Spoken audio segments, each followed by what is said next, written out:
يأكلون الربا لا يقومون إلا كما يقوم الذي يتخبطه الشيطان من المس ذلك بأنهم قالوا إنما البيع مثل الربا وأحل الله البيع وحرم الربا فمن جاءه موعظة من ربه فانتهى فله ما سلف وأمره إلى الله ومن عاد فأولئك أصحاب النار هم فيها خالدون يمحق الله الربا ويربي الصدقات والله لا يحب كل كفار أثيم إن الذين آمنوا وعملوا الصالحات وأقاموا الصلاة وآتوا الزكاة لهم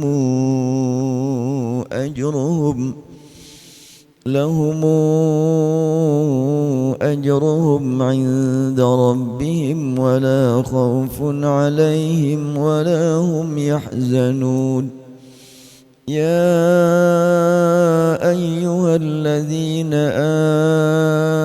آمنوا اتقوا الله وذروا ما بقي من الربا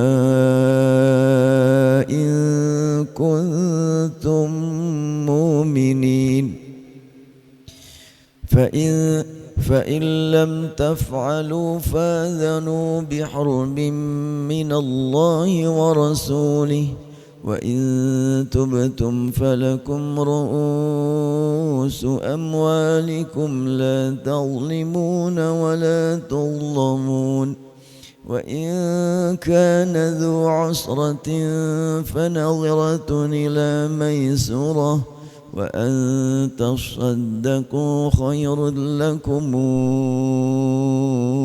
إن كنتم تعلمون واتقوا يوما ترجعون فيه إلى الله ثم توفى كل نفس ما كسبت وهم لا يظلمون.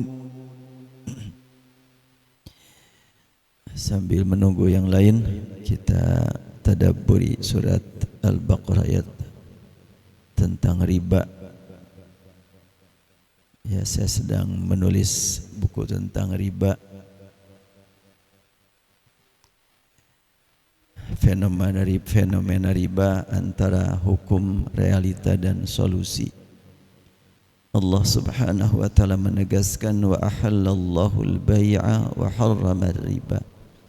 Secara hukum, lawan hukum riba adalah al-bai', tapi bukan lawan riba adalah al-bai'.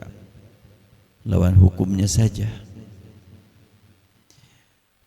Pada umumnya bahasan tentang riba sering dihubungkan dengan sistem perbankan, terutama bank konvensional.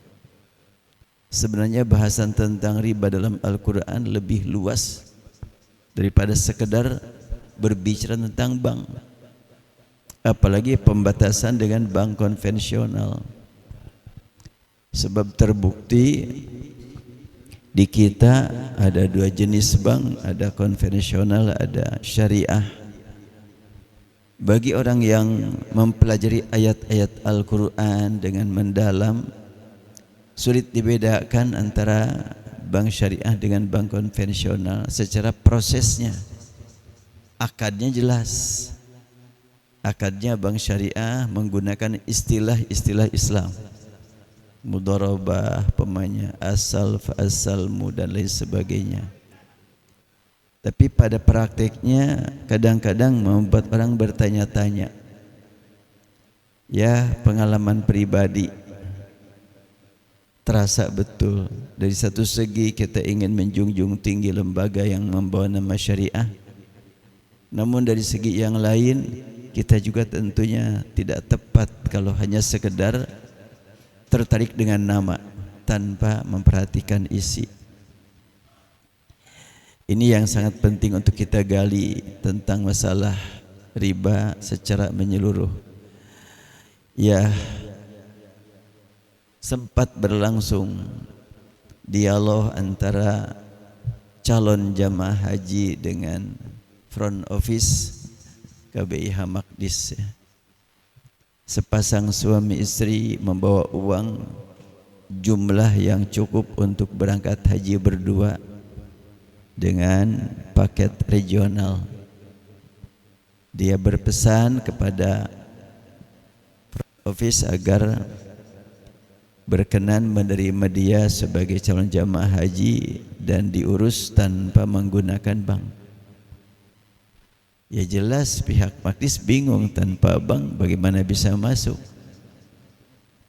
Sebab di kita tentunya semua perjalanan ibadah haji yang regional yang sesuai dengan pemerintah atau itu jelas harus menggunakan bank.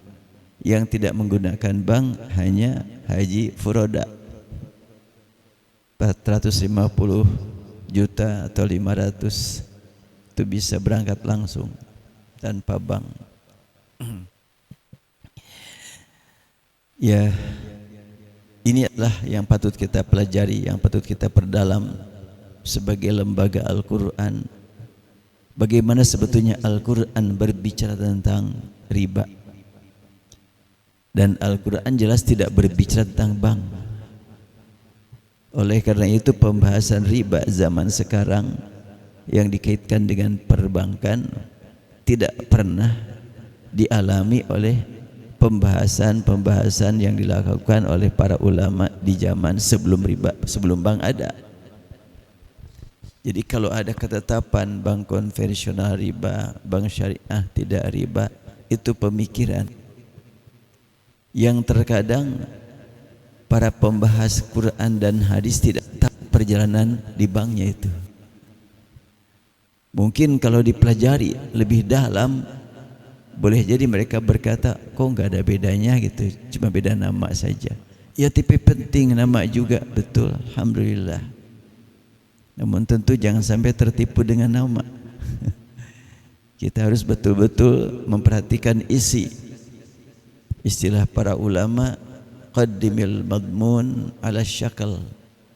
Dahulukan isi, mendahului bentuk. Isinya dulu.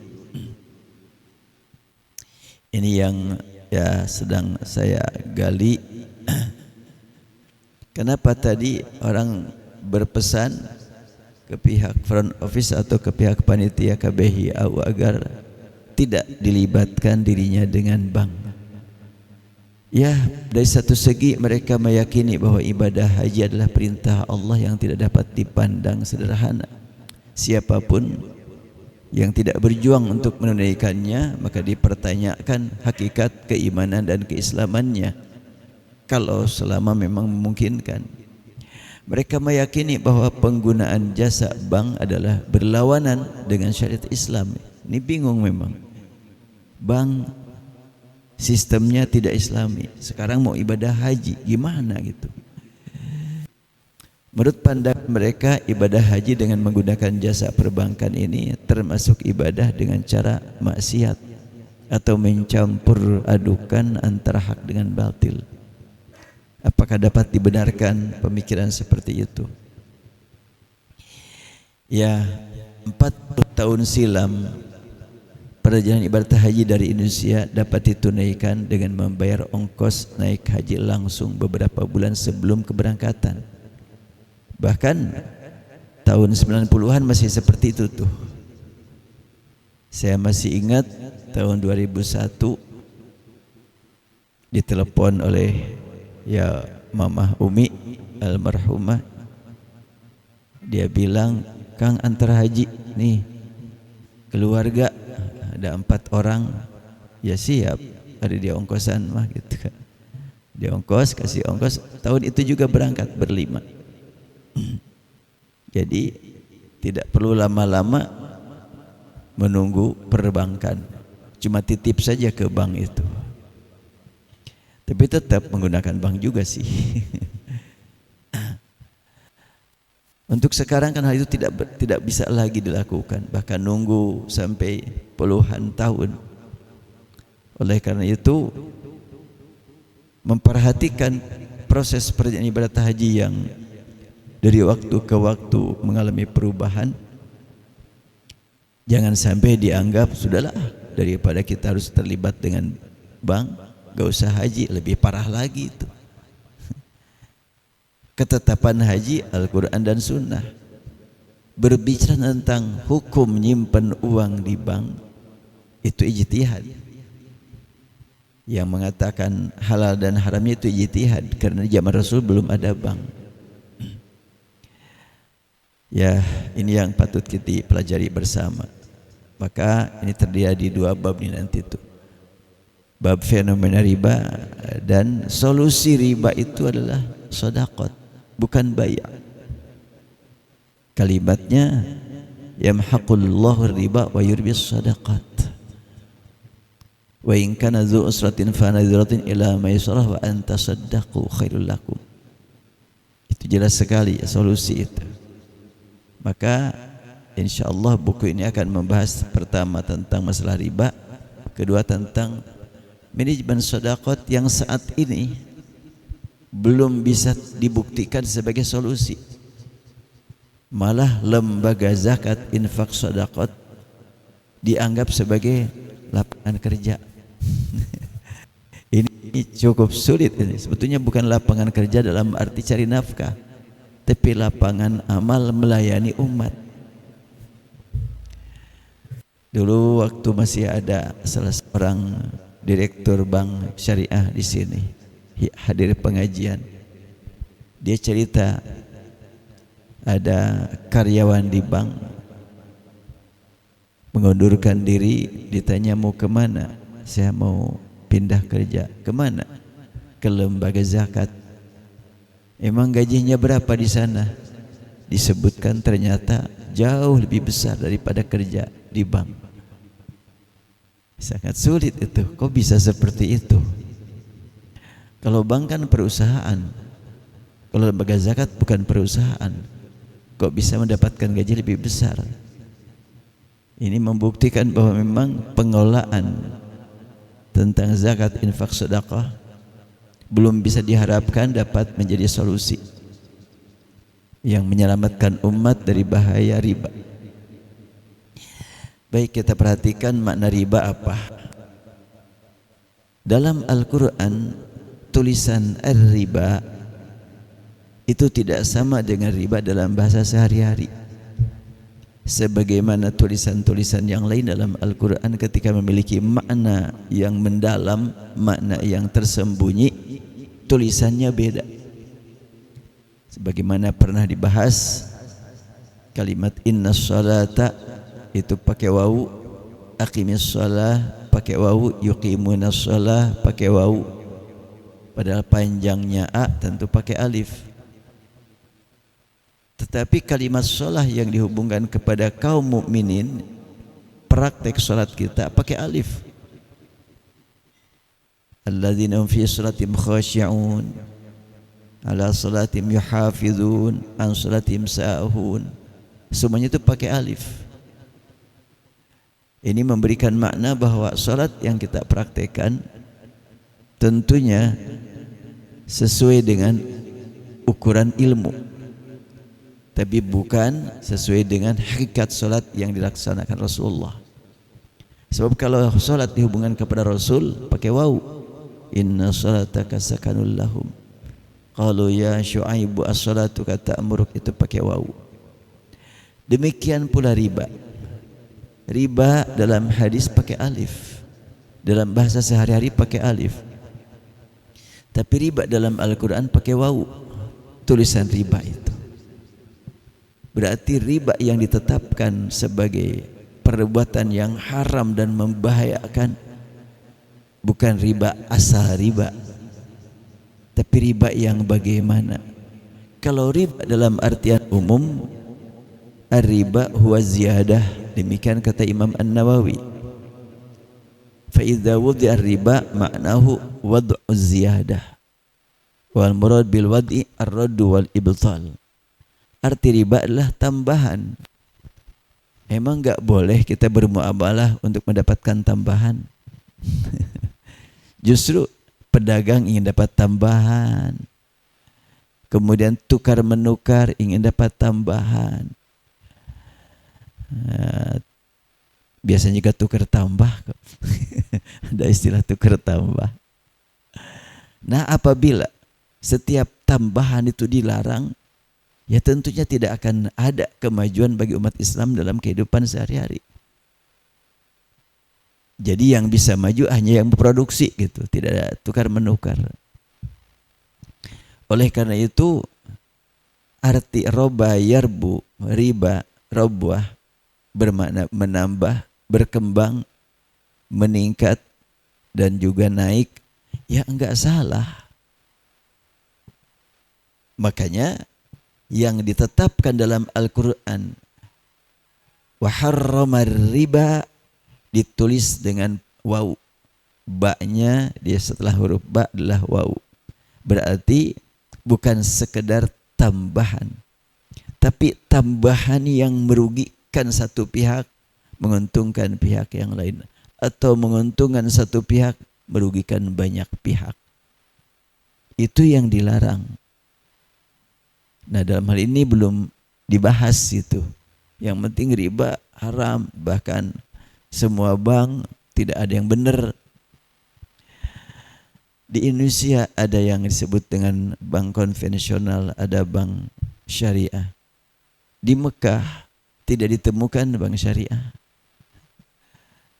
Tapi saya temukan informasi bahwa tahun 2024 bank di Mekah di Saudi yang mendapatkan penghargaan paling islami, maju dan paling islami adalah Bank Nasional. Mungkin untuk di kita BNI. Di sana namanya Al-Bankul Ahli Saudi. Itu ternyata paling islami dan paling produktif. Betul-betul dapat memberi kontribusi yang sangat bagus untuk negara. Jadi sebetulnya keharaman bank bukan karena konvensionalnya, tapi bagaimana praktek pengelolaan keuangan dalam bank tersebut. Apakah menguntungkan semua pihak atau menguntungkan pihak tertentu, merugikan yang lain? Itu yang tidak dibenarkan dalam Islam. Kemarin ada tamu, katanya ada alternatif lain karena ke depan perbankan juga belum tentu bisa stabil. Maka ada program Bitcoin katanya. Pernah dengar? Nah, ya saya ditanya sebetulnya bagaimana, karena belum tahu. Yang penting dalam Islam muamalah jual beli, perhatikan prinsipnya, la tazlimun wa la tuzlamun antara minkum, kemudian alaikum bisidqi fa inna sidqa yahdi ilal bir wal bir yahdi ilal jannah. Itu yang paling penting, kejujuran, sama-sama senang dan tidak ada yang terzalimi. Itu intinya. Jujur, musyawarah, transparan. Sekarang makna transparan mungkin perlu dipahami lebih luas, karena sekarang jual beli, pembeli belum tahu, penjual juga nggak tahu barangnya. Sekarang makan gitu ya. Tapi transparan tersebut sasarannya adalah kalau kecewa bisa dikembalikan. Itu intinya. Walaupun umpamanya sekarang jual beli, penjualnya tidak tahu di mana barangnya, pembeli tiba-tiba dikirimnya tanpa melihat sebelumnya. Tapi sekiranya kecewa bisa dikembalikan, ya insya Allah itu termasuk musyawarah, termasuk transparan juga. Bisa bermakna luas. Tapi kalau dulu harus yadan biyadin, ainan bi'ainin. Terlihat ketika itu dan juga dapat disentuh, dapat diraba, itu zaman dulu. Sekarang dengan kemajuan teknologi, Islam tidak anti teknologi. Tapi Islam justru membimbing kita bagaimana cara menggunakan teknologi.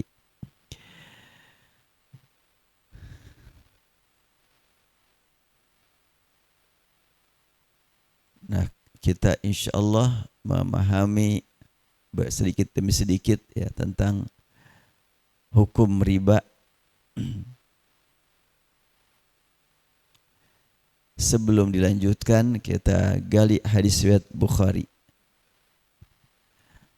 Haddatsana Muharib bin Disar an Jabir bin Abdullah.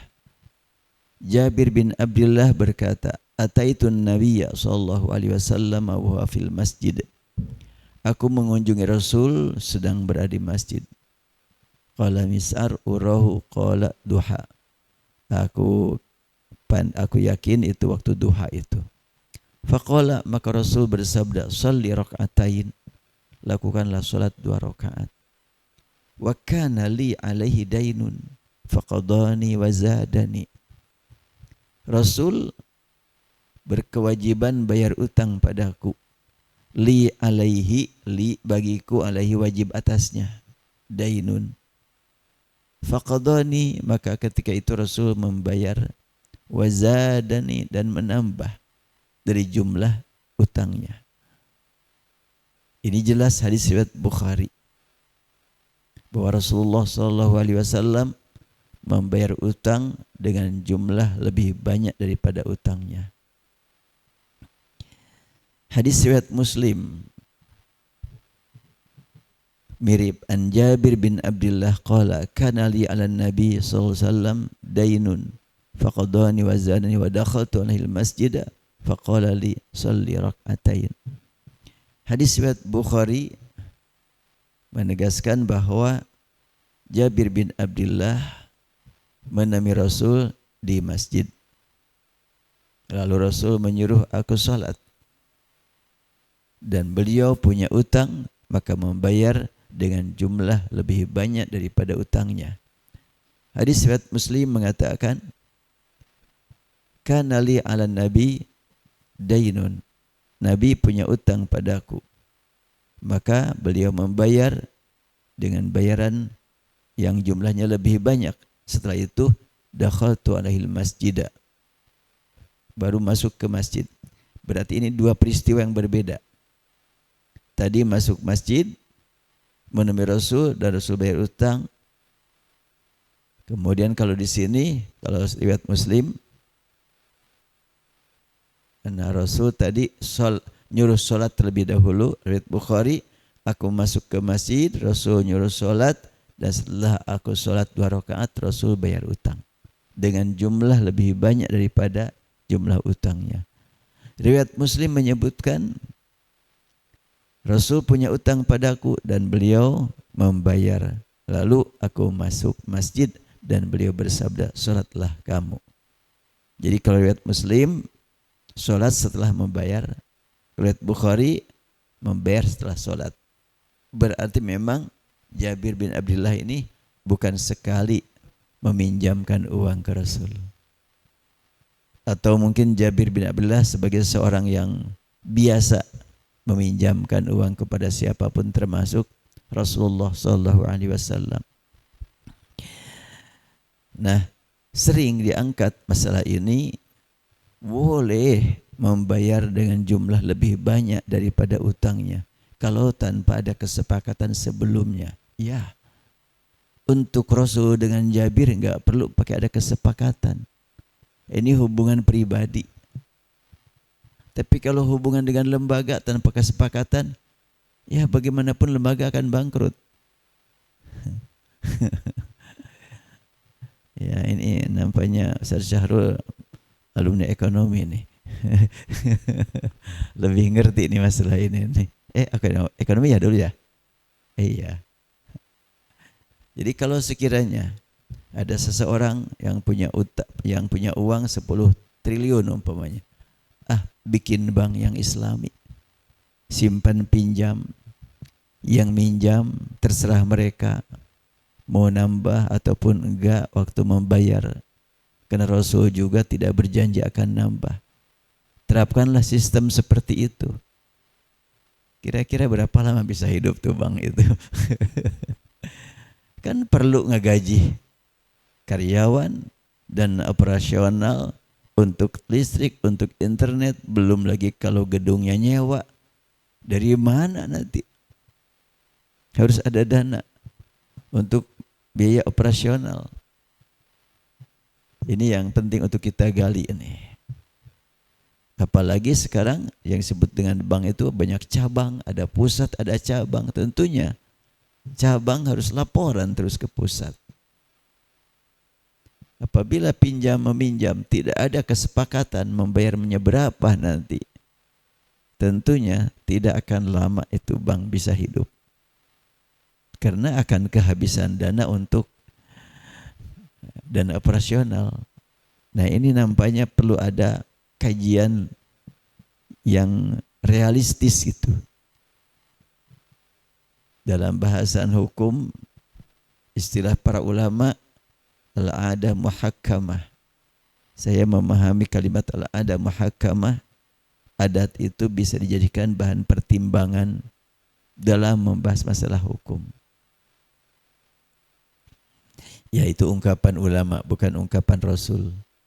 Kalau saya salah paham, tidak dosa insyaAllah.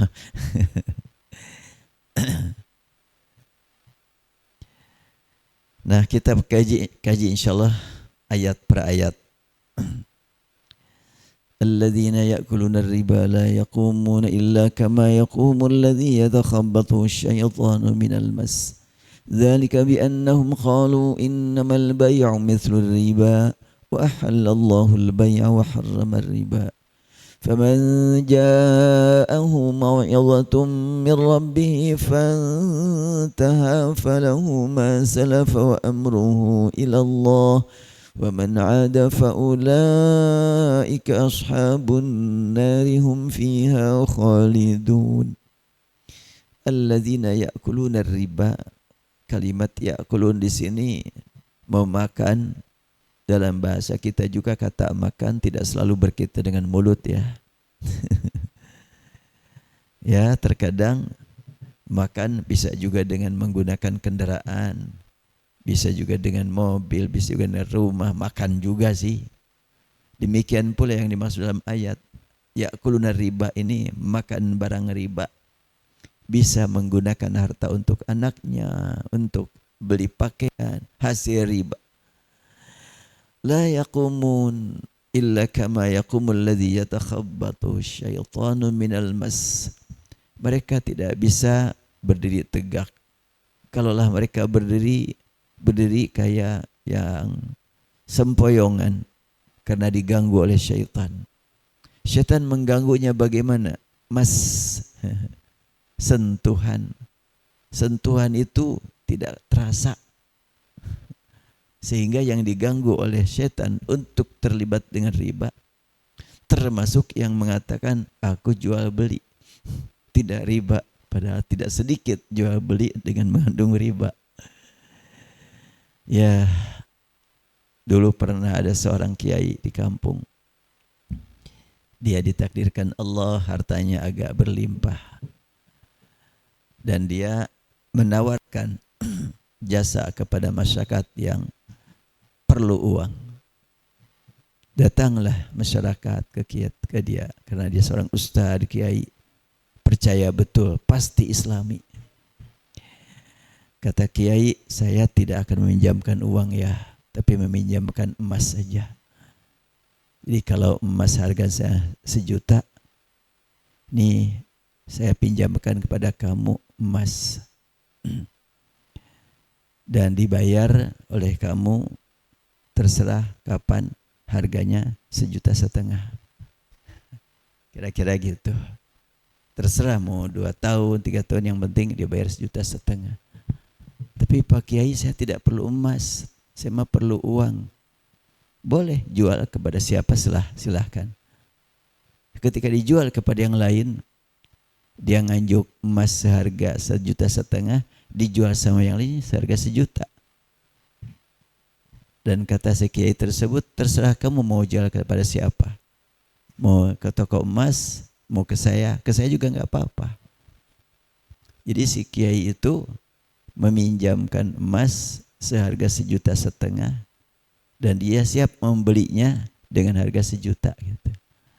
Ini mah jual beli halal gitu.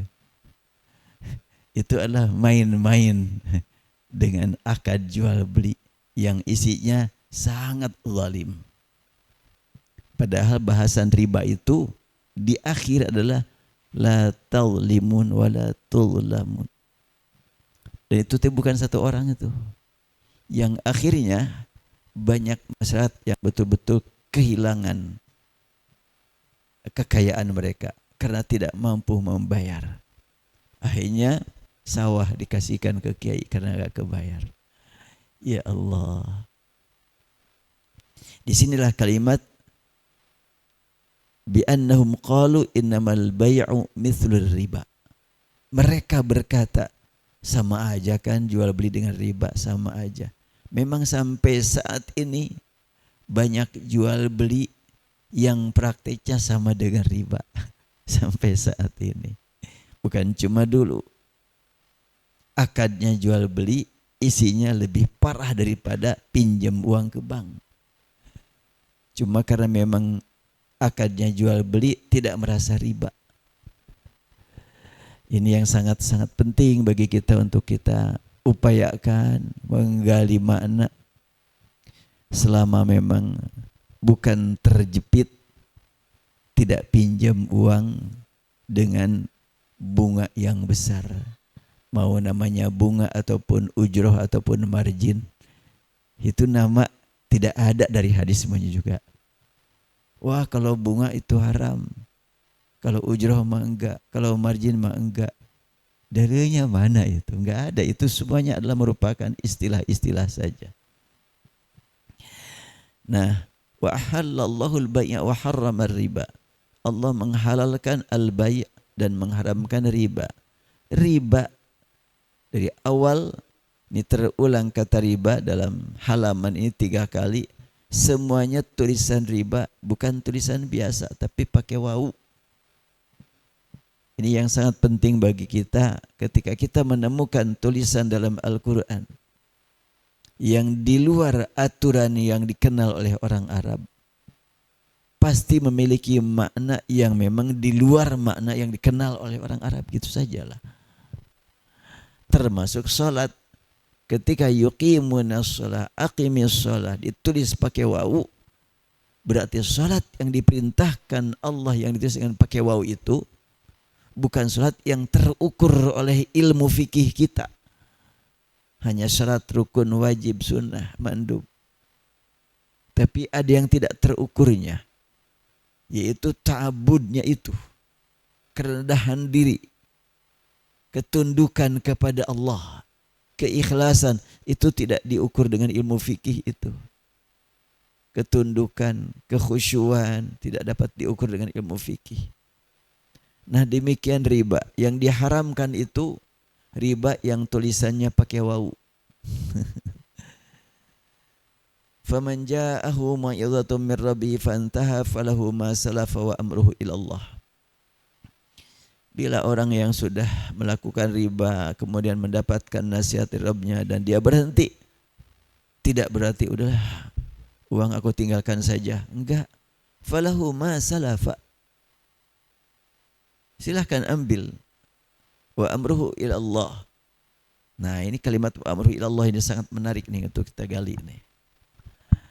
Apabila seseorang nyimpen modal umpamanya di perusahaan yang sudah ada perjanjian yang dipandang perjanjian tersebut melanggar aturan atau terkandung makna riba. Ternyata yang disimpan dulu uang 10 juta Dan sekarang yang 10 juta itu sudah bernilai 13 juta. Bukan dari keuntungan gitu, tapi bernilai saat ini. Itu bagaimana? Ini yang penting untuk kita gali ini. Apabila kita meminjamkan uang 10 juta 5 tahun yang lalu, dibayar saat ini 10 juta juga. Ini gimana tuh Ustaz Syahrul tuh? Kalau 5 tahun yang lalu kita meminjamkan, jangan meminjam nih ya bicaranya, meminjamkan uang 10 juta. Dibayar saat ini 10 juta juga. Yang meminjamkan rugi enggak tuh? Rugi kan? Nilai uang sudah berubah. Belum lagi tentang waktu. Nilai uang angka udah berubah. Kalau umpamanya 10 juta 5 tahun yang lalu bisa 10 gram emas, sekarang umpamanya ternyata cuma 8 gram, rugi jelas. Terus apabila dibayar umpamanya 13 juta, riba dong yang 3 juta. Betul riba, tapi riba yang dimaksud yang saya pahami bukan riba yang tulisan pakai wawu itu. Tapi riba yang pakai alif itu tambahan. Arti riba kan tambahan. Riba wa ziyadah. Jadi yang jelas-jelas dilarang dalam Islam, dalam Al-Quran tuh riba yang tulisannya pakai wawu, yaitu tambahan yang bisa merugikan pihak lain. Walaupun namanya jual beli, tapi kalau merugikan ya riba lah. Kayak yang tadi, oh enggak. Karena Al-Quran menyebutkan wa ahallallahu al-bai'a wa harrama riba. Orang ingin menolong, meminjamkan uang senilai umpamanya 10 juta. Saya emang enggak minjemin uang ya, minjemin emas aja. Nih 10 gram senilai dibayar oleh kamu 15 juta dalam jangka waktu tertentu. Tapi saya perlu uangnya, perlu uang, tidak perlu emas. Ya silahkan jual. Saya cuma minjamkan uang sama kamu. Nah ternyata ketika dijual hanya nilainya 10 juta. Berarti dia waktu itu sudah punya utang 15 juta padahal pinjamnya 10 juta. Itu bukan pinjam uang kan, pinjam emas. Iya. Bahkan jual beli istilahnya juga bukan minjem. Jadi jual beli dengan taksid, dengan kredit. Bahasa bayak jual beli. Yang tadi jual beli dengan tidak kontan. Beli emas 10 gram senilai 15 juta. Dibayar sekian lama. Emas dijual kembali kepada dia juga. 10 juta itu sering ditemukan di kampung yang begitu tuh. Itu mempermainkan istilah bayak yang isinya lebih parah ribanya daripada bank. Nah, kita khawatir ketika kita memang membela nama untuk lembaga keuangan atau lembaga asuransi, hanya sekedar nama yang kita bela, bukan sistem. Kita harus waspada betul. Jadi bagaimana, kan kita bukan orang yang di dalam. Tentunya harus sering-sering mengingat akhir ayat dari halaman ini, wattaqu yauman turja'una fi Allah tsumma tuwaffa kullu nafsin. Ingat akhirat. Ingat akhirat berarti ya banyak bertaubatlah untuk kepentingan umat Islam. Ya, saya bahas di sini dengan secara rinci. Lafaz ya'kulun, mereka makan, kata kerja bentuk sekarang yang memberi makna bahwa aksi transaksi dengan sistem riba selalu terjadi sepanjang zaman. Dan makna kata mereka makan memiliki makna luas, meliputi konsumsi yang diperlukan jasmani dan rohani. Ini adalah ancaman dan kecaman terhadap orang-orang yang mengkonsumsi hasil riba. Riba sumber penyakit yang mengganggu kehidupan yang berkaitan dengan keyakinan, pemikiran dan perasaan. Meski ayat ini menggunakan lafaz ya'kulun yang bermakna makan, namun maknanya tidak terbatas pada apa yang dikonsumsi melalui mulut. akan tapi meliputi apa yang dikonsumsi anggota lainnya. Lafaz ar-riba dengan wawu dibaca riba pakai tulisan alif ya. Keduanya bermakna tambahan. Riba pakai wawu, riba pakai alif maknanya tambahan. Mengapa tulisan dalam Al-Quran berbeda dengan tulisan yang digunakan masyarakat Arab? Karena yang dimaksud dengan riba di sini berbeda dengan riba yang bermakna sekedar tambahan dalam arti umum, melainkan tambahan atau keuntungan material yang didapat satu pihak dengan merugikan pihak lain. Yatakhabbathu syaitan, berdiri sepoyongan karena gangguan setan. Menggambarkan kehidupan yang tidak stabil karena terganggu oleh setan. Setan adalah makhluk gaib yang mengganggu dengan cara gaib. Karena itu secara fisik, orang yang diganggu setan tiada bedanya dengan yang lain. Gak kelihatan. Namun secara non fisik, mereka hidup tidak menentu karena mengejar-ngejar kepuasan hidup yang tiada hentinya. Mereka selalu terbakar dengan bawaan harta yang panas. Mereka mencari kesejukan yang tiada hentinya meski mereka merasa sudah dekat dengan apa yang mereka cari, namun tidak pula sampai pada tujuan. Laksana orang yang di perjalanan di bawah terik matahari melihat fata morgana yang menggiurkan. Dalam ayat penulisan lafaz asyaitan, panjang toknya tapi tidak pakai alif, adalah kata sifat yang diambil dari akar kata syaitan. Orang Sunda mah satonya. Sato lah ya tamang itu. Sato teh binatang.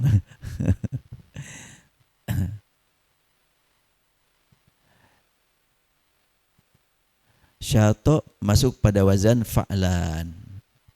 Jadi syaitan wazan fa'lan. Berarti yang terbakar dan binasa. Itu syaitan itu yang terbakar yang binasa. Setan adalah makhluk yang terbakar binasa yang jauh dari Allah. Ya, syaitan wazannya fa'lan. Atau diambil dari akar kata syaitana dengan wazan fa'al. Kalau syaitana fa'al berarti nun adalah huruf asli. Berarti terbakar apa? Kalau satona artinya jauh. Maka syaitan adalah terbakar, binasa, jauh dari keselamatan. Jadi setan adalah makhluk yang terbakar, binasa dan jauh dari rahmat Allah. Meski lafaz ini memiliki makna yang negatif, akan tapi di kalangan sebagian orang kafir, kata setan terkadang dianggap sebagai sesuatu yang dibanggakan. Para penyair jahiliyah itu ketika setiap waktu pemainnya diminta pertunjukan syair ada, tiba-tiba beberapa waktu enggak muncul, ditunggu oleh masyarakat. Pas muncul, mereka berkata, kemana aja nih, kami udah kangen, rindu syair-syair kamu. Jawabannya, oh iya, beberapa waktu terakhir ini setan gua enggak datang-datang. Itu kalimatnya begitu. Makanya Al-Quran menyebutkan, wa idza laqul ladzina amanu qalu amanna wa idza khalau ila syayatinihim. Kalimat ila syayatinihim itu orang-orang munafik ketika diberitakan oleh Al-Quran, ketika mereka bertemu dengan setan-setan mereka, wah, urang ieu mah paling gitu. Mereka tidak berkata, orang mah gak pernah ketemu setan. Enggak itu. Mereka merasa betul. Jadi kata setan itu tidak dijadikan sebagai sesuatu yang negatif. Ya kalau orang kita kan, wah kamu ini udah gila ya. Gua mau bukan gila lagi edan.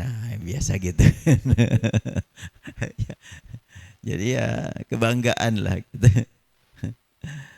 Dengan adanya sebutan setan yang dihubungkan kepada mereka dalam ayat ini, maka dapat diketahui bahwa mereka itu suka menghormati makhluk binasa yang kehidupannya senantiasa dalam suasana panas.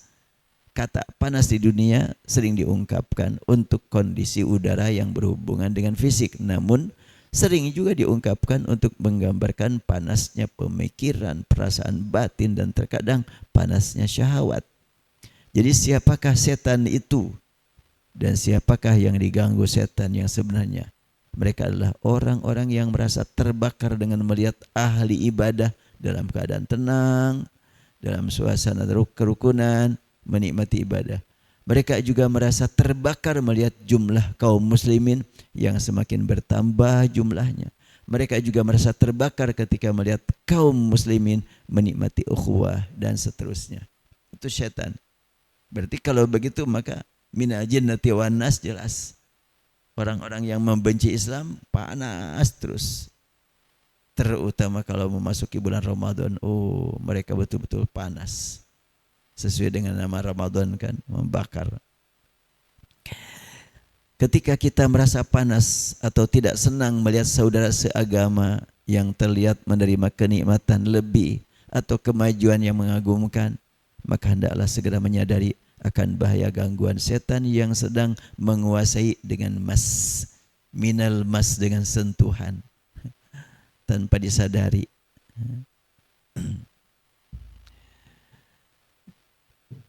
Mengapa syaitan ditulis dengan tanpa huruf alif? Tulisan ini memberi isyarat yang dapat dipahami bahwa perjalanan hidup setan dari golongan jin dan golongan manusia di dunia adalah sebentar. Perasaan panas yang kini mereka alami hanyalah untuk sementara, yaitu selama hidup di dunia. Adapun di akhirat mereka benar-benar dibakar dengan azab untuk selamanya. Isyarat lain bahwa setan-setan tersebut hanya dapat menggoda manusia untuk waktu yang sangat singkat. Artinya setan adalah makhluk yang paling merugi karena mereka tersiksa di dunia dan disiksa di akhirat. Syaitan juga bisa diambil dari akar kata syaitana dengan wazan fa'il, berarti yang jauh. Yang dimaksud dengan jauh di sini adalah jauh dari rahmat Allah, sebagaimana sifat ar-rajim, terlempar jauh, yang senantiasa dibaca muslimin. Lafaz al-mas minal mas bermakna sentuhan, yaitu sentuhan setan yang halus, tidak terasa. Kata sentuhan untuk sesama manusia saja terkadang tidak terasa. Bagaimana dengan sentuhan setan sebagai makhluk gaib? Ini mengingatkan bahwa orang yang menderita bahaya riba banyak yang tidak menyadari. Mengapa? Antara lain disebabkan transaksi yang diprogram setan berupa riba yang menggunakan istilah lain tidak terasa riba, seperti menggunakan istilah syariat. Ya, istilah-istilah syariat digunakan, tapi praktiknya riba-riba juga.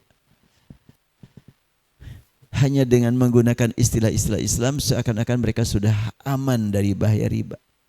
Walaupun terbukti pada praktiknya sulit dibedakan dengan riba yang lainnya. Ya, atau istilah jual beli tadi. Ini mah jual beli halal, yang haram itu adalah pinjam meminjam dengan tambahan. Kalau jual beli mah enggak. Tapi yang jual beli yang tadlimun tudlamun ya tetap sajalah namanya jual beli, tapi substansinya adalah riba juga. Ya kayak yang tadi lah. Ini secara pribadi itu. Dan saya itu kenal betul dengan orangnya. 2 orang ulama di kampung. Saya sangat kenal dengan dua-duanya. Saya dengar begitu. Jadi dia biasa meminjamkan uang tapi dengan akad jual beli emas. Jadi dia siapkan emas gitu. Orang datang perlu uang. Ada apa? Silahkan. Apa yang bisa saya bantu? Saya perlu uang. Berapa? 10 juta. Nih ada emas di saya nih. Pemanyakan emas dikasihlah, taruhlah pemanya 8 gram. Kemudian diutangkan sama dia senilai pemanya 15 juta. Ya terserah mau dijual ke siapa, terserah. Ya dijual ke dia, sudah siapkan dana. Ya Allah, mempermainkan istilah jual beli.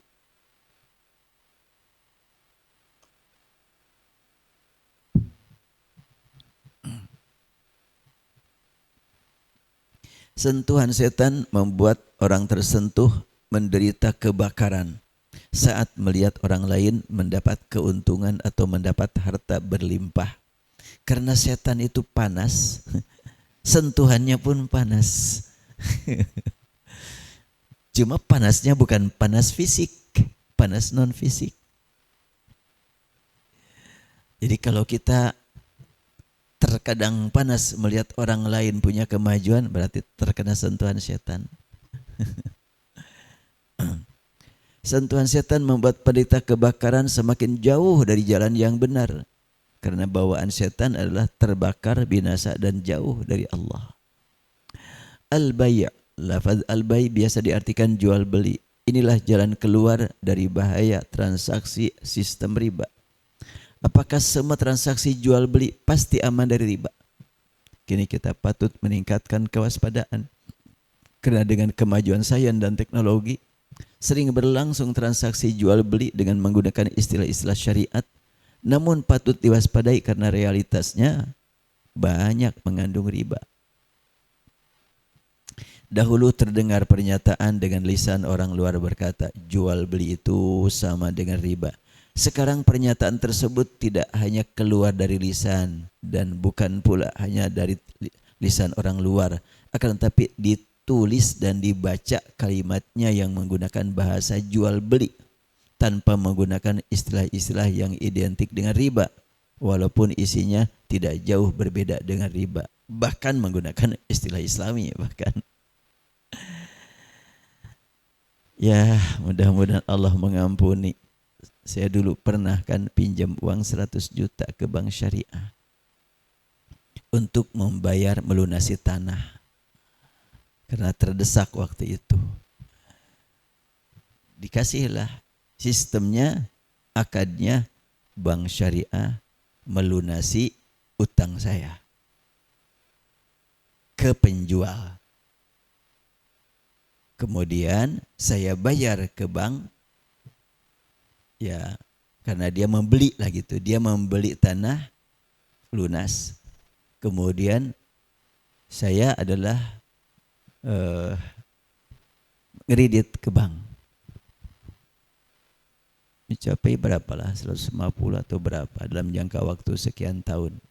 Yang dipinjam 100 juta, yang dibayar 150. Akadnya jual beli. Jadi bank membayar utang saya. Lalu saya adalah membayar ke bank.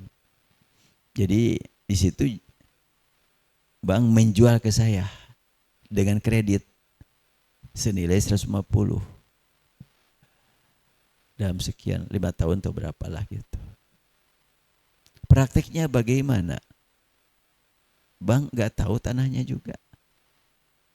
Saya akan membeli ke bank kan dengan kredit. Jadi bank membeli kepada pemilik tanah 100 juta. Oleh bank dikreditkan kepada saya senilai 150 juta. Kan tidak ada unsur ribanya kan. Cuma yang menjadi masalah, betul bank itu membeli tanah ke pemilik tanah? Enggak. Saya yang mengambil uangnya juga dari bank. Diserahkan kepada pemilik tanah. Lalu saya bayar ke bank sekian lama. Jadi ini yang dirasa betul nih, permainan nama saja ini. Tapi tentunya kalau kembali kepada yang tadi, kalaulah pinjam saja, saya pinjam ke bank 100 dan kesepakatan dalam jangka waktu tertentu saya bayar lebih 150 atau 140 atau 130. Kenapa kok lebih? Iya, kalau saya enggak membayar lebih, zalim kepada bank. Dia sudah menolong, masa dia harus rugi? Dan ini lembaga. Kalau lembaga perlu dana operasional. Dari mana dana operasional?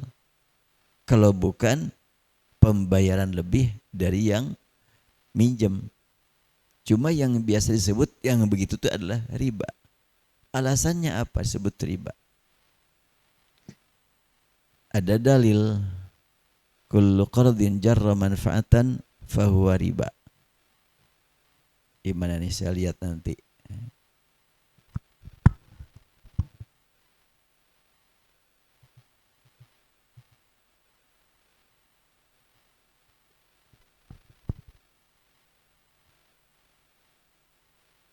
Nah, ini hadis nih. Hadis saya temukan dari Musnad Al-Haris. Tidak ditemukan kalau dalam hadis, kalau dalam kitab 9 kitab hadis tidak ditemukan hadis ini.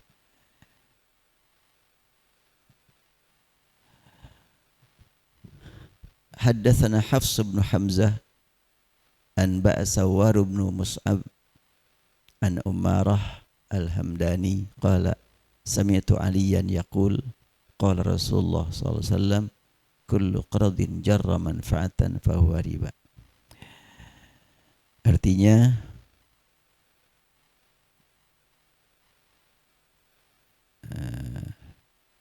belum sempat saya arti terjemahnya nih.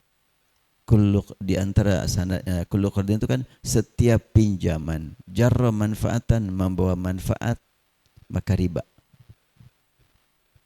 Dan ini pernah dibahas di sini dalam bahasan fikih dulu. Pokoknya kalau pinjam meminjam yang ada tambahan waktu bayarnya itu riba. Ini hadisnya. Di antara sanadnya ada yang bernama Sawar bin Mus'ab. Dia tidak termasuk yang dapat dijadikan rujukan dalam masalah hadis sebagaimana ungkapan para ulama. Al-Bukhari mengatakan dia munkarul hadis. Hadis yang diriwayatkan oleh Sawar bin Mus'ab ini munkar. An-Nasa'i mengatakan matruk, ditinggal, enggak bisa dipakai. Abu Daud mengatakan laisa bisiqah, dia bukan orang terpercaya. Jadi sebetulnya para ahli hadis tidak ada yang menilai positif kepada Sawar bin Mus'ab ini. Jadi kesimpulannya bagaimana buat kita? Enggak berpegang kepada hadis ini. Yang patut kita jadikan pegangan untuk hadis pinjam meminjam adalah hadis riwayat Bukhari dan Muslim yang disebutkan oleh Jabir bin Abdullah, wa kana li alaihi dainun faqadani wa zadani. Rasul punya utang padaku, beliau membayar dan menambah bayarannya dari utangnya. Ini hadis riwayat Bukhari dan Muslim. Kalau dalam riwayat Bukhari, Rasul membayar setelahnya aku salat 2 rakaat.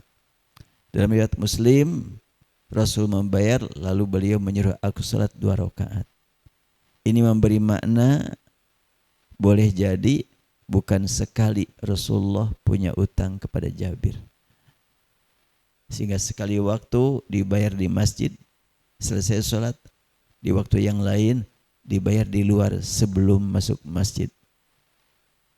Dua-duanya ada. Dan ini juga bisa dijadikan pegangan hukum bahwa bayar utang mah boleh di masjid. Yang enggak boleh jual beli. Bayar utang mah memenuhi kewajiban. Bukan bisnis, bukan cari duit, bukan melihat barang. Yang tidak boleh adalah jual beli dalam masjid.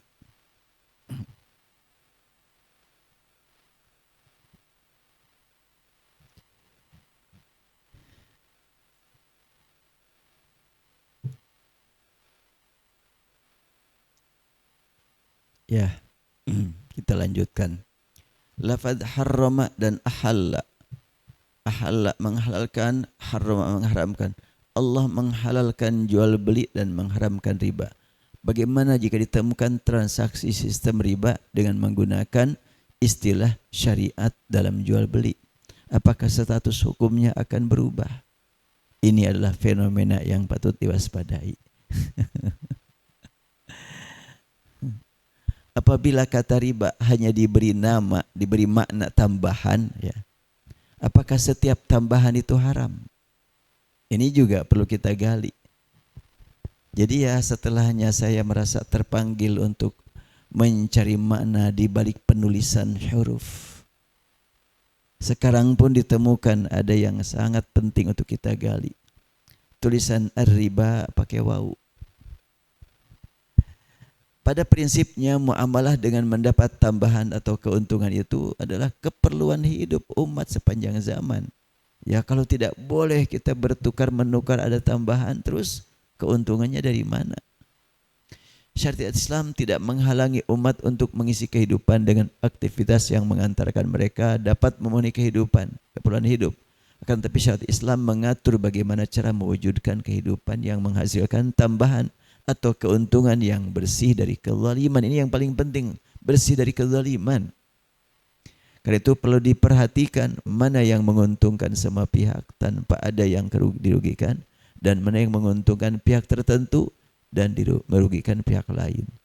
Jika ada muamalah yang menguntungkan satu pihak secara material dan merugikan pihak lain, maka hal itu tidak boleh dibiarkan berlalu, sebab akan merusak tatanan kehidupan semua pihak, termasuk pihak yang secara material dipandang mendapat keuntungan. Dia pun rugi sebetulnya. Inilah riba yang membahayakan. Muamalah ribawiyah seperti inilah yang melanggar salah satu prinsip kehidupan umat beriman, yaitu la tazlimun wa la tuzlamun. Ya, sekilas aja nih kajian. Saya berharap nanti dapat kita lengkapi dengan obrolan ya. Sebab ini harus menggali dari berbagai segi kajian riba ini. Ini juga sebetulnya pesan dari pembaca buku 100 solusi. Jadi orang membeli buku 100 solusi, Ustaz katanya, pembahasan ribanya sudah masuk di dalam buku ini? Oh, belum. Ya kami tunggu katanya bahasan ribanya. Duh, ya deh. Makanya sekarang saya bahas tentang riba dan ini baru 43 halaman. Ya mudah-mudahan lah ada bisa. Dan saya hubungkan bahasan riba itu dengan sedekah. Innamas shadaqatul fuqara. Kenapa? Karena ada kalimat wa in kana dzu usratin fa nadhiratun ila maisarah wa antasaddaqu. Dalam qiraat riwayat Waras wa antasaddaqu. Ada tasaddaqu, ada tasaddaqu. Apabila dibaca tasaddaqu dengan wa antasaddaqu, sama-sama ada huruf yang disembunyikan. Kalau tasaddaqu itu artinya tatasaddaqu, taknya disembunyikan. Kalau tasaddaqu, taknya diidghamkan. Sama-sama, cuma bacaannya kalau tasaddaqu berarti cepat, kalau tasaddaqu berarti agak lambat karena ada tasydid. Terasa berat. Sedekah yang berat dan sedekah yang ringan. Ini sangat penting untuk kita gali nih. Berarti apabila memang diberikan penanaman semangat berjuang menyelesaikan masalah umat, orang yang punya harta tasaddaqu, ringan. Tapi bagi yang memang kurang termotivasi menjadi solusi, berat, tasaddaqu. Dengan tasydid itu kan ada beratnya itu. Namanya saja kalau tas itu kan musaqqal ya. Musaqqal kalimi, musaqqal harfi. Baik, sampai di sini dulu bahasan. Insyaallah kita gali sekarang kitab Safwatul Ma'ani. Kita lanjutkan.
Masih bahasan idgham ya.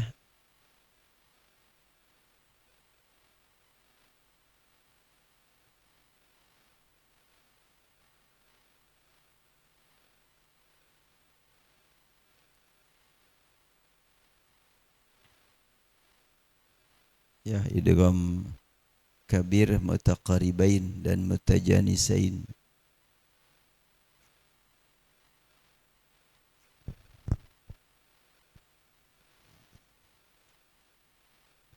Kita buka halaman, ya kita mengulang halaman 81.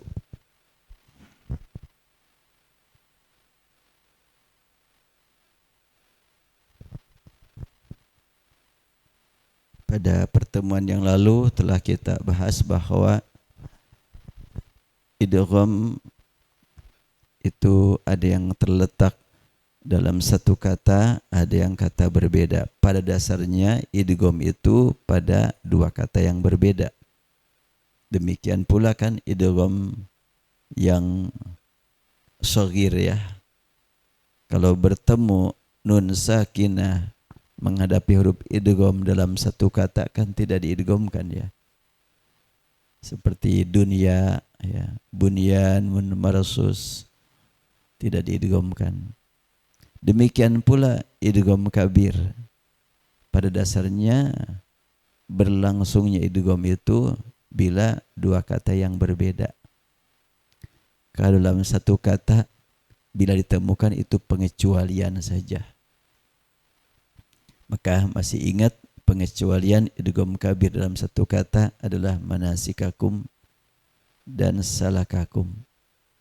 Itu untuk mutamathilain. Untuk mutaqaribain adalah yarzuqukum. Qaf dengan kaf saja. Sedangkan yang lain-lainnya tidak. Itu hanya yarzuqukum wa thaqakum dan khalaqakum. Syaratnya adalah qaf didahului oleh huruf mutaharrik. Razaqa, wasaqa, saqa mutaharrik, khalaqa lam mutaharrik. Apabila didahului oleh huruf sakin seperti mitsaqakum tidak diidghamkan. Atau di samping memang syaratnya adalah terletak setelah huruf mutaharrik dan juga kafnya diikuti oleh mim jamak seperti khalaqakum wasaqakum ya, mim jamak. Mitsaqakum bukan disebabkan oleh tidak ada mim jamak tapi didahului oleh huruf sakin yaitu sa alif. Narzuquka tidak diidghamkan karena walaupun qaf didahului oleh zu mutaharrik tapi setelah kaf tidak ada mim jamak. Bagaimana talaqakunna ini diidghamkan apa enggak? Ya diidghamkan tapi kan tidak ada mim jamak. Ya nun jamak lebih kuat, lebih layak karena nun sakinah apa nun musyaddadah li ta'nis ini jamak dan lemah sangat memerlukan penguatan makanya diidghamkan. Itu alasannya demikian. Nah, kemudian sekarang masuk halaman 83 mutaqariban al-kabir. Dalam dua kalimah. Yudghimu susil mutaqaribaini wal mutajanisaini idza kana al-harful awwalu ahad al-huruf 16 al-majmu'ah fi awail al-kalimat hadzal bait. As-Susi mengidghamkan mutaqaribain dan mutajanisain apabila ditemukan salah satu dari huruf-huruf yang 16 ini yang disusun dalam bait syifa lam dan selanjutnya. Tetapi ada syaratnya. Walaupun termasuk ke dalam 16 huruf tapi ada syarat. Syaratnya apa? Mirip dengan sebelumnya. Tidak bertanwin. Kalau bertanwin lulumatin salas tidak diidghamkan karena tin ya. Itu bertanwin. Atau tak mukhatab sebagaimana mutamathilain kuntu turaba tidak diidghamkan. Demikian pula mutajanisain wa ma kunta sawiya. Tak dengan sa ini diidghamkan kalau bukan taknya tak mukhatab. Falabista sinin ta ini dengan sin mestinya diidghamkan kalau bukan ta mukhatab. Alla yakunul awwalu majzuman walam yu'ta sa'atan. Jangan pula majzum yu'ta. Sebetulnya kan kalau tidak majzum yu'ta berarti bukan tak bertemu sin tapi alif maksurah bertemu sin. Cuma karena ada lam berarti alif maksurahnya hilang sehingga tampillah tak bertemu sin. Iya, itu kan cuma gambaran. Sebenarnya itu tidak layak diidghamkan karena tak ini sebetulnya insidental sajalah. Tak bertemu sini. Hakikatnya bukan tak tetapi alif yu'ta. Tetapi cuma satu tempat di sini, enggak ada lagi ya. Lam yu'ta sa'atan, hanya satu tempat se-Quran. Kemudian alla yakunal awwalu musyaddadan. Kemudian asyadda dzikra, dal dengan zal itu layak diidghamkan mutaqaribain itu. Cuma dalnya bertasydid, oh jangan diidghamkan. Nanti akan kerepotan. Asyadda dzikra, hilanglah dua huruf. Yang satu hilang, yang satu dimasukkan. Lil haqqi karihun, ini haqqi karihun qaf dengan kaf, yarzuquka yarzuqukum. Tadi kan ditemukan yarzuqukum yarzuqkum. Tapi di sini qaf dengan kaf enggak. Ya, di sini karena qaf bertasydid. Alla yakuna ma qabla al-awwal makhfi atau mukhfa nahu fala yahzunka qawluhum. Sebelum kaf ada nun sakinah, kaf bertemu qaf, ini tetap tidak diidghamkan karena sebelum kaf ada yang huruf yang diikhfakan. Ini murojaah, imam murojaah. Ya. Kemudian al-mawadi'u allati tudghamu fi al-hurufus 16. Jadi yang mana aja yang diidghamkan? Huruf yang 16 tadi itu. Ini contohnya. Faman zuhzi'a 'anil nar. Faman zuhzi'a 'anil nar diidghamkan faman zuhzi'a 'anil nar. Dan tidak ditemukan hak bertemu ain kecuali di sini. Contoh lain, khaliqu kulli syai'a. Kalau ini banyak, makanya ada tulisan haitsu waradat. Jadi khaliq kulli syai', khalaqa kulla syai', khalaq kulla syai'. Ya. Kemudian laka kusura Al-Furqan ayat 10, di sini juga diidghamkan lak kusura. Kemudian dzil ma'arij ta'ruju, dzil ma'arid ta'ruju wala yujadu ghairuha, hanya di sini tidak ada yang lain. Kemudian akhraja syat'ahu, surat Al-Fatah, akhraj syat'ahu, hanya satu tempat. Ila dzil arsy sabila, ila dzil arsy sabila, ila dzil arsy sabila.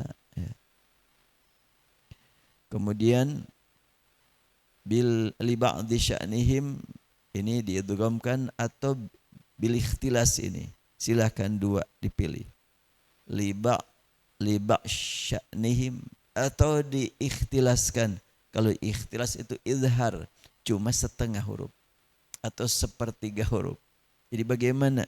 Li ba'd sya'nihim, li ba'd sya'nihim, dodnya dibaca tapi tidak sempurna. Seperti yahtasimun, ya. Ma yanzuruna illa sayhatan wahidatan ta'khudhuhum wa hum yakhsimun. Bis ada yang yakhsimun, ada yakhsimun, ada yakhsimun, ada ikhtilas yakhsimun, yakhsimun, ya gitu. Sama dengan la ta'manuna kan. Dan untuk la ta'manuna diingatkan kembali barangkali tidak hadir waktu itu. La ta'manuna dua bacaan, ismam, ikhtilas untuk semua qiraat yang 10. Tidak ada perbedaan. Qalu ya abana ma laka la ta'manna Ishmam atau la ta'manuna ya. Diringankan nu'nya, dipercepat.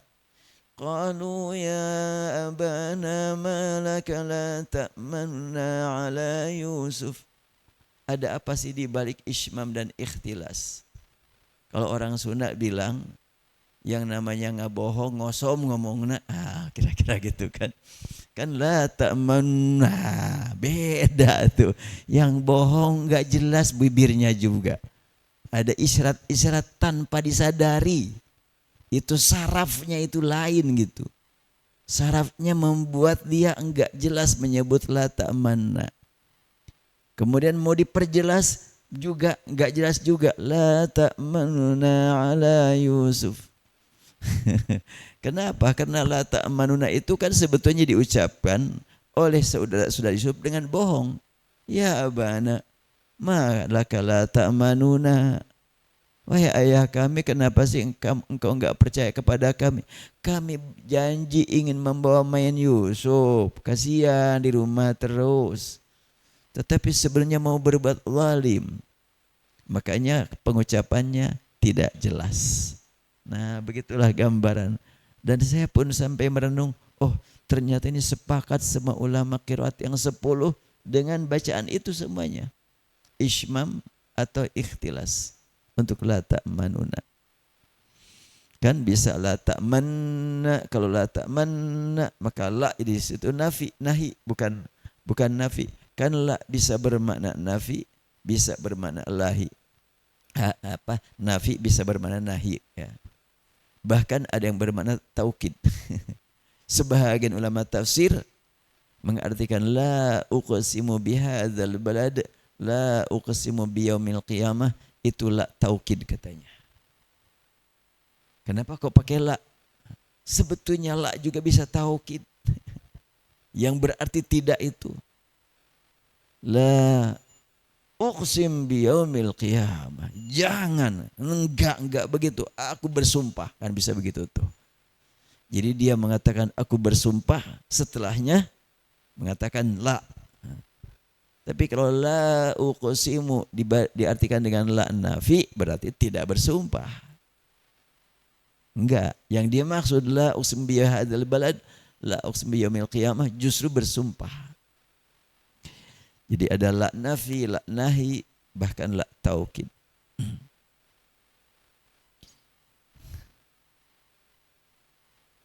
Kita lanjutkan lagi. Wa idzan nufuz zuwijat, ya.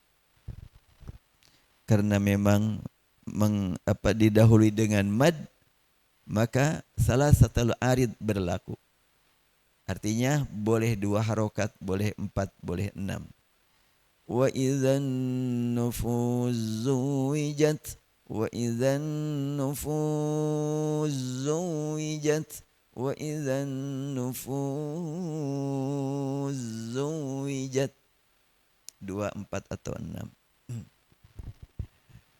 Kemudian ar-ra'su syaiba, ar-ra's syaiba. Ya. Ini untuk riwayat As-Susi. Lanjutannya, al-mawadi'ul lati tudghamu fi al-huruf as-16. Masih lanjutan dari yang tadi. Dal kepada huruf ta, ya. Ini kan satu makhraj kan, dal dengan ta. Seperti abadtum, ya. Abadtum. Cuma kalau dalam riwayat Hafs Allah idgham shaghir, di sini idgham kabir. Al-masajidu tilka, al-masajid tilka, ya. Adas sinin min ba'di dzalik wal qala'id dzalik wal qala'idu dzalika wa syahida syahid wa syahid ya ba'dharra yuri thawabal akhirah, ya, sama di sini terkena hukum yang 3. Turi zinata Ya. Nafqis suwa'a ba'dhulmi wa qatala Dawud Jaluta. Masih contoh, kita lihat baca contohnya sajalah. Dah baitnya sama ya.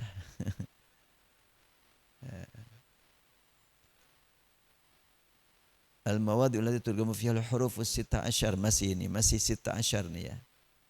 Bis-sa'ati as-sa'ira, bis-sa'a as-sa'ira, wadh-dhariyat dharwa.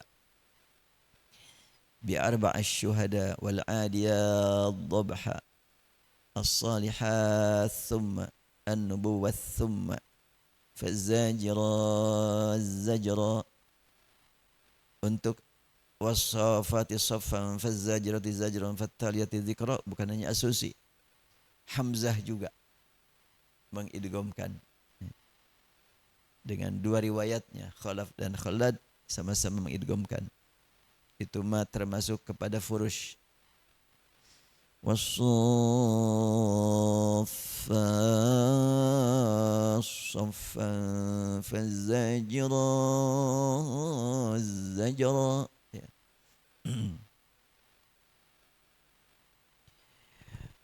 Kemudian wal malaika saffa, al malaika zalimi, mi'ata jaldah, mi'at jaldah. As-salihat junahun, al malaikat tayyibin bayyat ta'ifatun. Ya, dengan dibaca insyaallah ingatlah pas bertemu nanti. Mudah-mudahan ingat. Ya. Haitsu tu'marun, hait tu'marun, sama ini. Terkena tiga wajah. Qasr, tawasud dan mad ya. Al hadis ta'jabun ya. Fabi apa al hadis ta'jabun. Wa waris Sulaiman wal hardzalik haishituma, karena hamzahnya juga diibdalkan untuk as-susi. Haishituma, haishitum hadiyad dhayf Ibrahim. Mattakhadha sahibatan wala walada, mattakhadha sahibah. Fattakhadha sabilahu fattakhadha sabilah wattakhadha sabilah kamathar rihin ja'ar rabbuka sayughfal lana hun athallakum. Kita lihat keterangan malhudhah. Idza waqa'atil lamu awir ra'ul mudghamatani maftuhataini ba'da sakin wajibal izhar lal idgham mithlu innal abrara lafi na'im. Ya. Ra menghadapi lam, tapi setelah sakin yaitu alif, maka di sini izhar saja. Innal abrara lafi na'im. Tapi ini waqa'at lam awir ra. Ya. Kalau yang tadi kan haisyitum, sa menghadapi shin, setelahnya sakin idgham. Tapi untuk lam dan ra ada pengecualian.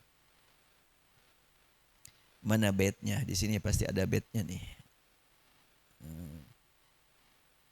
Wa fil lam ra'un wah ya fir ra'i wa fil lam ra'un wah ya fir ra'i wa fil lam ra'un wah ya fir ra'u wa uzhira. Ya. Idzan fataha ba'dal musakkin limunzala. Ini dalilnya ini. Dalil ta'limi, bukan dalil syar'i. Ya, beda kan. Kalau dalil syar'i Al-Quran dan hadis. Kalau dalil ta'limi antara ini adalah ini bait-bait Syatibi. Jadi untuk lam dan ra pengecualian, hati-hati. Waf'alul khaira la'allakum tuflihun. Waf'alul khaira la'allakum ra lam al khaira la'allakum. Jangan diidghamkan waf'alul khair la'allakum. Khusus untuk ra dan lam. Fa'asau rasula fa'asau rasul rabbihim fa'asau rasula rabbihim rasularo ya. Itu setelahnya waw. Fayaqulu rabbi juga jangan diidghamkan.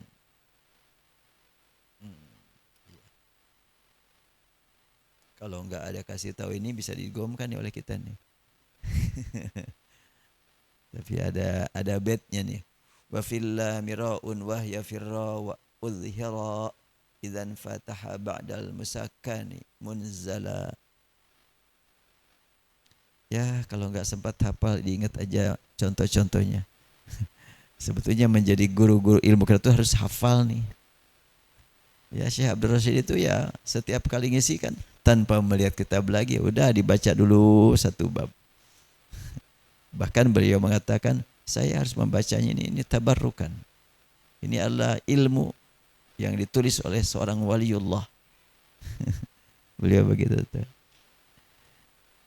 Bahkan Syekh Abdul Rashid cerita, ayahnya itu membaca Syatibiyah satu tamatan setiap hari. Jadi itu wiridan, itu kayak baca Al-Quran. Jadi ada wiridan Al-Quran sekian juz per hari, ada wiridan baca matan Syatibiyah setiap hari. Sudah jadi karena dia menganggap ini adalah ilmu Allah, ilmu Al-Quran. Sehingga ya betul-betul sudah jadi kehidupan sehari-hari. Ya, termasuk Syekh Abdul Rashid itu ada wiridan baca matan Syatibi setiap hari.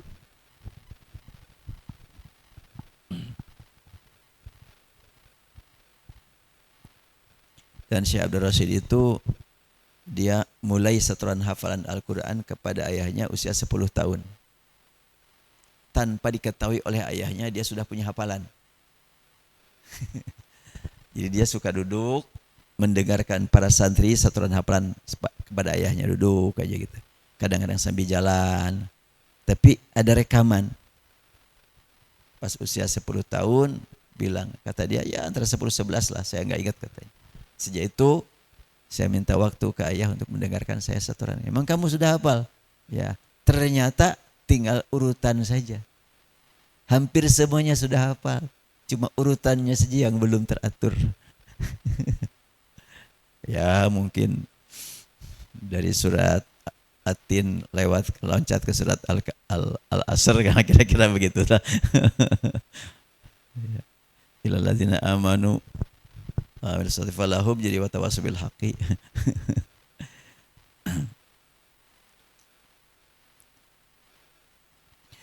Allamul waqi'ah fil lafzi qala tudghamu qawlan wahidan likasrati dawaraniha fil Qur'anil Karim qala rabbu qala rajulan. Ini lain lagi nih ya. Allamul waqi'ah fi lafzi qala, khusus qala ya. Tapi fayaqulu idhar gitu. Untuk qala idgham, untuk yaqulu idhar. Ini harus ingat nih.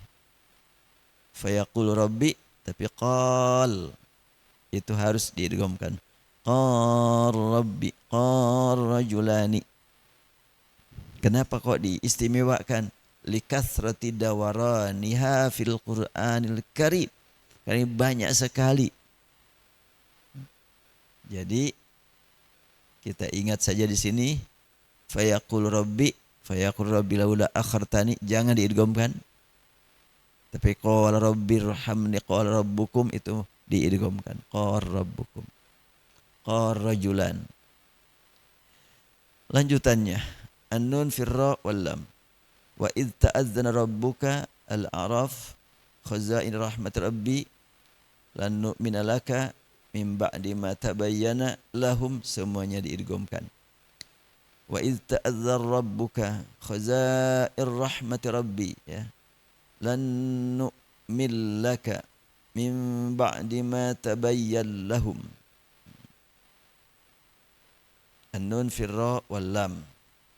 Nih ta'zana rabbuka idgham khazaina rahmati rabbi, dengan syarat ayyakuna ma qabla nun mutaharrikan la sakinan illa lafdha nahnu lahu haitsu waroda. Ada pengecualian lagi. Kecuali dalam kecuali. Iya. Jadi catatan khusus tadi siwa qala thumma nun tudghamu fihi ma ala isri tahrikin siwa nahnu musjala. Ini dia. Jadi yaqulu tidak diidghamkan. Siwa qala kalau qala diidghamkan. Kemudian nun tudgham juga. Ya, menghadapi lam. Ala isri tahrikin, tapi dengan syarat setelahnya huruf berharokat. Bagaimana nahnu? Pengecualian. Pengecualian dalam pengecualian. Untuk nahnu lahu mukhlisun, nahnu lahu muslihun, itu diidghamkan saja. Innama nahnu lahu mukhlisun, innama nahnu lahu muslihun, nahnu lahu. Subhanallah. Ya, jadi mudah nih dengan kitab ini, alhamdulillah. Al-mawadi allati tudghamu fiha al-harfu sittah, masih kita lanjutkan. Ikhfa'ul mim indal ba. Fatuskanul mim idza kana qablaha mutaharrik wa tukhfa indal ba wa la tudghamu nahu a'lamu bikum. Nah, di sini diidghamkan mim kepada ba, a'lam bikum. Ya. Namanya idgham, tapi praktiknya ikhfa. 'Allama bil qalam, 'allam bil qalam. Yahkumu bainahum, yahkum bainahum haitsu waqa'at. Jadi ikhfa'ul mim indal ba, fatuskanul mim idza kana qablaha mutaharrikun wa tukhfa indal ba'i wa la tudgham. Gimana di sini? Wa tuskanu anhul mim min qabli ba'iha ala isri tahrikin fatakhfa tanazzula. Wa tuskanu, dan disukunkan anhu dari riwayat As-Susi al mimu huruf mim min qabli ba'iha yang terletak sebelum huruf ba, bila memang mim itu isri tahrikin didahului oleh huruf yang berharokat. Fatakhfa tanazzula, maka huruf mim tersembunyi bacaannya, sehingga dibacaannya a'lam bikum. Kemudian wa idza sabaqatil mim bisakinin yamtanu ikhfa'uha. Apabila mim didahului dengan huruf sakin, jangan diidghamkan. Seperti Ibrahimu banihi, mim mu setelahnya ya, sehingga di sini tetap izhar. Idghamu ba yu'adzibu fi mim man yasha haitsu waqa'at. Diingat kembali, khusus, biat khusus. Wa fi man yasha'u ba yu'adzibu haitsu ma ata mudghamun fadril usul li ta'sula. Bila kita temukan yu'adzibu di mana saja, menemui man yasha, maka diidghamkan. Idghamnya bagaimana? Fi mim.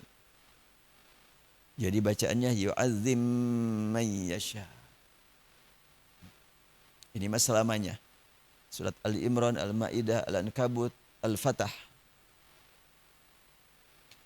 Dalam surat surat Al-Baqarah juga ada kan? Enggak ya? Yu'azzim man yasha, enggak.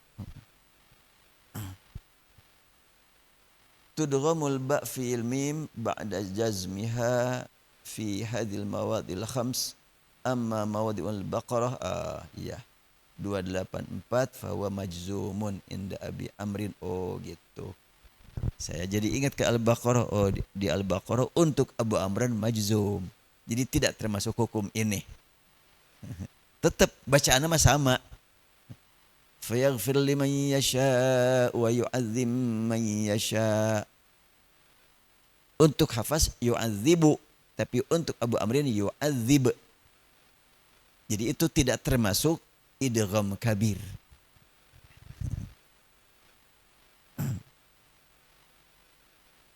Ya saya ingatnya cuma di Al-Baqarah. Di sini ada 5 tempat ya. Lidza fa huwa minal idghamis shaghir, ya bukan idgham kabir, idgham shaghir lal kabir. Wa sayati bayanu fi farshil huruf. Alhamdulillah, kita cukupkan dulu sampai di sini insyaallah.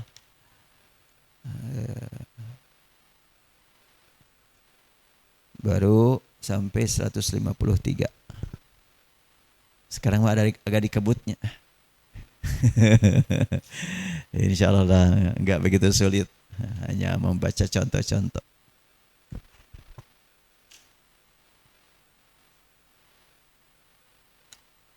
Baik, kita akhiri. Subhanakallahumma bihamdik asyhadu an la ilaha illa anta astaghfiruka wa atubu ilaik. Walhamdulillahirabbil alamin. Assalamualaikum warahmatullahi wabarakatuh.